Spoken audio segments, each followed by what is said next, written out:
मुलाकात बने रही हमारे साथ। नमस्कार, मैं हूं अमीश देवगन। क्या आंदोलन के नाम पर देश में कोई बड़ा प्रयोग चल रहा है और क्या आंदोलन को बहाना बनाकर मोदी सरकार पर निशाना साधा जा रहा है? क्योंकि बार बार एक जैसी घटना होना सिर्फ संयोग नहीं हो सकता। पहले किसी कानून का विरोध होता है, फिर शांतिपूर्ण प्रदर्शन का दावा करके आंदोलन को शुरू किया जाता है, स्क्रिप्ट एक जैसी है, और फिर हिंसा का खेल शुरू हो जाता है।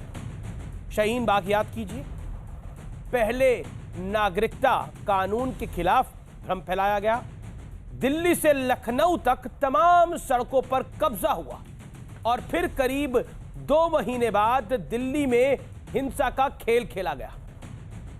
इस बार भी पैटर्न, तरीका ठीक वैसा ही है। ना कोई मंडी बंद हुई, ना एमएसपी खत्म हुई, ना कानून लागू हुआ, लेकिन भ्रमजाल फैलाया गया। मोदी विरोधियों के रेडीमेड मंच दिया गया और फिर 26 जनवरी के दिन लोकतांत्रिक मर्यादा को रौंद के शर्मनाक कोशिश हुई। लेकिन एक और बात हर आंदोलन में कॉमन है, हर आंदोलन यह साबित करने की कोशिश करता है कि मोदी सरकार के दौर में देश बर्बाद हो गया है। क्या इसे सिर्फ संयोग मान लिया जाए या फिर एक बड़ा प्रयोग माना जाए? आज इसी पर होगी देश की सबसे बड़ी बहस। आंदोलन बहाना है, मोदी निशाना है। आज का आर पार देश की सबसे बड़ी बहस इसी पर।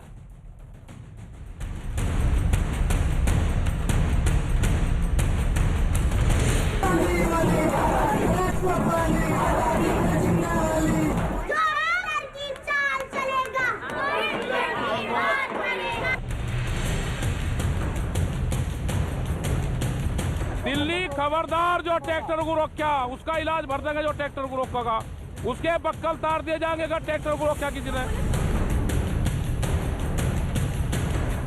आज हमारा नौजवान मचल रहा है, ये नेतृत्व एक सीमा तक ही उसे रोक सकता।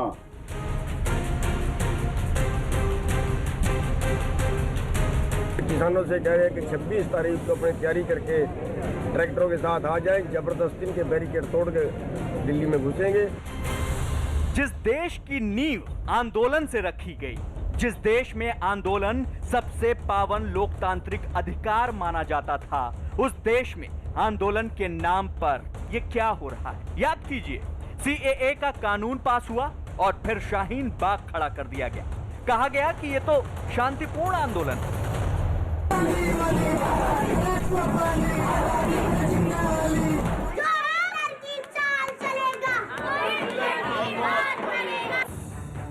विपक्ष को रेडीमेड मंच मिल गया मोदी सरकार को कोसने के लिए। जो भी कुर्बानियां देनी हो उसमें मैं भी शामिल होने को तैयार हूँ। अब देखें कि किसके हाथ कौन किसका हाथ मजबूत है, हमारा या उसका। और फिर पिछले साल फरवरी में दिल्ली सुलग उठी। आप देखिए, यहां पेट्रोल बम पड़ा हुआ है, गुलेल पड़ी हुई है, पत्थर पड़ा हुआ है, पेट्रोल बम पड़ा हुआ है, इधर छोटे पत्थर हैं, उसके साथ साथ इधर क्रेट है, इधर क्रेट है। आखिर ये क्या पैटर्न है? लोगों को भड़काओ, आंदोलन खड़ा करो और फिर हिंसा का तांडव मचाओ। यही पैटर्न किसान आंदोलन के नाम पर दिख रहा है। न मंडी बंद हुई, न एमएसपी खत्म हुई, लेकिन भ्रमजाल का आंदोलन खड़ा हो गया। प्रधानमंत्री के लिए मृत्युगान गाया गया। मोदी मर जा तू, किसानों ने धोखा दे गए, मोदी मर जा तू। और फिर 26 जनवरी को आंदोलन के शांति दूतों ने दिल्ली में तांडव मचाया। लोकतांत्रिक मर्यादा को रौंदने की कोशिश हुई। आरोप उन्हीं किसान नेताओं पर है जो शांतिपूर्ण आंदोलन के कर्ता धर्ता बने बैठे थे। पहले राकेश टिकैत ने बक्कल उखाड़ देने की धमकी दी। दिल्ली खबरदार, जो ट्रैक्टर को रोका उसका इलाज भर देंगे, जो ट्रैक्टर को रोकेगा उसके बक्कल तार दिए जाएंगे अगर ट्रैक्टर को रोका किसी ने। और फिर यही राकेश टिकैत आंसू बहाने लगे। अगर बिल वापसी नहीं हुए, अगर कानून वापसी नहीं होंगे तो राकेश टिकैत आत्महत्या करेगा। राकेश टिकैत के आंसू सबको दिख गए। केजरीवाल ने कहा, मैंने फोन पर बात की। मनीष सिसोदिया मिलने पहुंच गए। अखिलेश यादव ने फोन कर लिया। राहुल गांधी और प्रियंका वाड्रा ने समर्थन में ट्वीट कर दिया। लेकिन किसी को उन 350 पुलिस वालों के परिवार के लोगों के आंसू नहीं दिखे जो हिंसा के तांडव में घायल हो गए।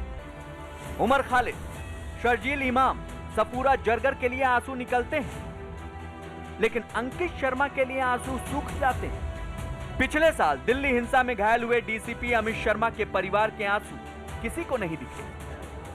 और याद कीजिए, कश्मीर से 370 हटा तब भी देश में आग लग जाने का भ्रम फैलाया जा रहा था। आखिर ये कौन लोग हैं जो इसी देश में बैठकर दुनिया में भारत की बदनामी का एजेंडा चला रहे हैं, हिंसा का तांडव मचा रहे हैं? बार बार ये बताने की कोशिश हो रही है कि 7 साल में देश में सब कुछ बिगड़ चुका है। इसी पर होगी देश की सबसे बड़ी बहस। आंदोलन बहाना, मोदी निशाना।